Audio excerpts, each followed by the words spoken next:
ہم صدقہ خیرات کی فضیلت کے بارے میں جانیں گے کہ کیسے ایک شخص کے صدقہ خیرات کرنے کی وجہ سے اللہ تعالیٰ کیسے اس کی مدد کیا کرتا تھا۔ بسم اللہ الرحمن الرحیم۔ السلام علیکم۔ حضرت ابو ہریرہ رضی اللہ عنہ سے روایت ہے کہ نبی کریم صلی اللہ علیہ وآلہ وسلم نے فرمایا کہ ایک دفعہ کا ذکر ہے کہ ایک آدمی کسی جنگل بیابان میں کھڑا تھا کہ اس نے بادل میں سے ایک آواز سنی کہ فلاں شخص کے باغ کو سیراب کرو۔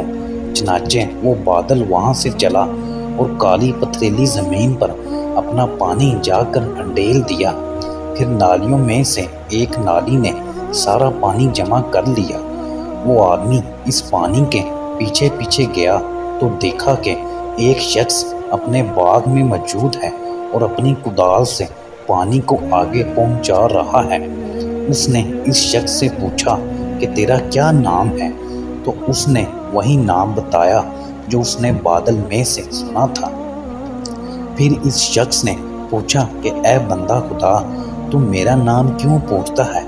اس نے کہا کہ میں نے اس بادل میں سے جس کا یہ پانی ہے آواز سنی تھی کہ کوئی کہتا ہے کہ فلاں شخص کے باغ کو جا کر سیراب کرو اور تیرا نام ہی لیا گیا تھا۔ تو ذرا بتا تو صحیح کہ تو کیا عمل کرتا ہے؟ اس نے کہا کہ جب تم نے یہ بات کہی ہے تو میں بتاتا ہوں کہ میں دیکھا کرتا ہوں کہ اس زمین سے کیا پیداوار ہوتی ہے۔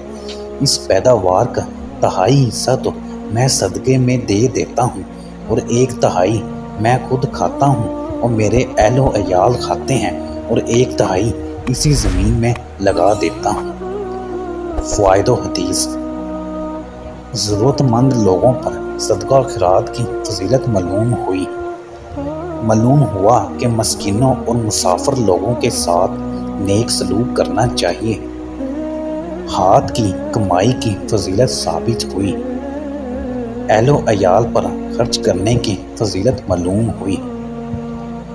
اولیاء کرام کی کرامات کا اثبات ہوا کہ کائنات ان کی خدمت کے لیے معمور ہے۔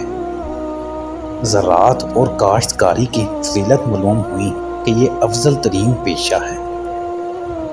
پتہ چلا کہ بادل بھی حکم الہی کے تابع ہوتے ہیں اور اس کے لیے فرشتے مقرر ہیں۔